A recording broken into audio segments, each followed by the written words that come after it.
अस्सलामुअलैकुम, आप देख रहे हैं होराइजन न्यूज HD। खबर शामिल करते हैं। साहिवाल से 2.5 किलोग्राम चरस, 30 लीटर शराब, 2 अदर पिस्टल बरामद, मुल्ज़मान गिरफ्तार।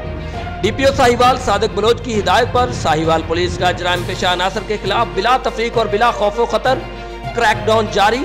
मंशियात फरोशों के खिलाफ कार्रवाई करते हुए पुलिस थाना सिटी साहिवाल ने मुल्ज़म तौकीर से 1200 ग्राम चरस, पुलिस थाना गला मंडी ने मुल्ज़म इमरान से 1300 ग्राम चरस बरामद कर ली। पुलिस थाना नूरशाह ने मुल्ज़म साबिर से 10 लीटर, पुलिस थाना शाहकोट ने मुल्ज़म यासीन से 20 लीटर शराब देसी बरामद करके मुकदमा दर्ज कर लिए।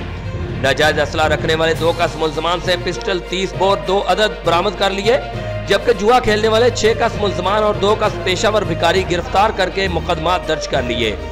तर्जमान पुलिस जिला साहिवाल। रिपोर्ट महबूब चौधरी, सरपरस्त आला, होराइजन न्यूज HD।